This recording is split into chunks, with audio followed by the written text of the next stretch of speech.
தேர்தல் தோல்வி குறித்து தொடர்ச்சியாக அதிமுக பொதுச் செயலாளர் எடப்பாடி பழனிசாமி அதிமுக தலைமை அலுவலகத்துல மாவட்ட வாரியாக விரிவான ஆலோசனையில ஈடுபட்டு வருகிறார். ஏற்கனவே கடந்த 5 தினங்களாக நடைபெற்ற ஆலோசனையில பல்வேறு மாவட்டங்களைச் சேர்ந்த நிர்வாகிகள், மாவட்ட செயலாளர்கள் வரவழைக்கப்பட்டு தேர்தல் தோல்வி குறித்து பல்வேறு விஷயங்கள் என்பது கேட்டறியப்பட்டது. இப்படிப்பட்ட நிலையில தான் இன்றைய தினம் பார்த்தோம் என்றால் 2 மாவட்டங்கள் திருச்சி மற்றும் நெல்லை ஆகிய மாவட்ட நிர்வாகிகளுக்கு இன்றைய சந்திப்புல பங்கேற்பதற்கு அழைப்பு என்பது விடுக்கப்பட்டிருந்தது.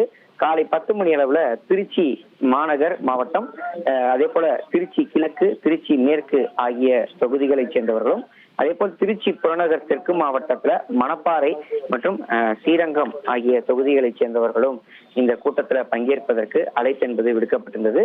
இதன் தொடர்ச்சியாக மதியம் பார்த்தோம் என்றால் நெல்லை மாவட்ட நிர்வாகிகளுடான ஆலோசனை கூட்டம் என்பது நடைபெற இருக்கிறது. இப்படிப்பட்ட நிலையில தான் இபிஎஸ் அவர்களால அண்மையில புதிதாக நியமிக்கப்பட்டிருக்கக்கூடிய நிர்வாகிகள் அனைவருமே இந்த கூட்டத்துல பங்கெடுத்திருக்கிறாங்க. அதே சமயம் நீண்ட காலமாக மாவட்ட செயலாளர்களாக இருந்து மாவட்ட செயலாளர்கள் பதவி என்பது பறிக்கப்பட்ட மற்றும் தேர்தலில் தோல்வி அடைந்த ஒரு சில நிர்வாகிகள் இந்த கூட்டத்துல பங்கேற்கவில்லை என்பது தெரிய வந்திருக்கிறது.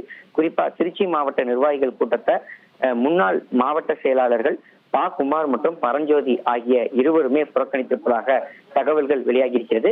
இந்த சட்டமன்ற தேர்தல் தோல்விக்கு பிறகாக அதிமுக 2 அணிகளாக பிரிந்த நிலையில வேலுமணி தரப்புக்கு ஆதரவாக பா. குமார் மற்றும் பரஞ்சோதி ஆகியோர் செயல்பட்டு வந்தாங்க. அவர்கள் இருவருடைய மாவட்ட செயலாளர்கள் பொறுப்பும் இபிஎஸ் அவர்கள் பறித்திருந்தார். இப்படிப்பட்ட நிலையில திருச்சி மாவட்டத்திற்கு புதிதாக நிர்வாகிகள் நியமிக்கப்பட்ட நிலையில் அந்த நிர்வாகிகள் மட்டும் கூட்டத்துல பங்கெடுத்திருக்கிறாங்க. திருச்சி மாவட்ட நிர்வாகிகள் கூட்டத்துல இந்த இருவருமே பங்கேற்காத ஒரு சூழலே ஏற்பட்டிருக்கிறது.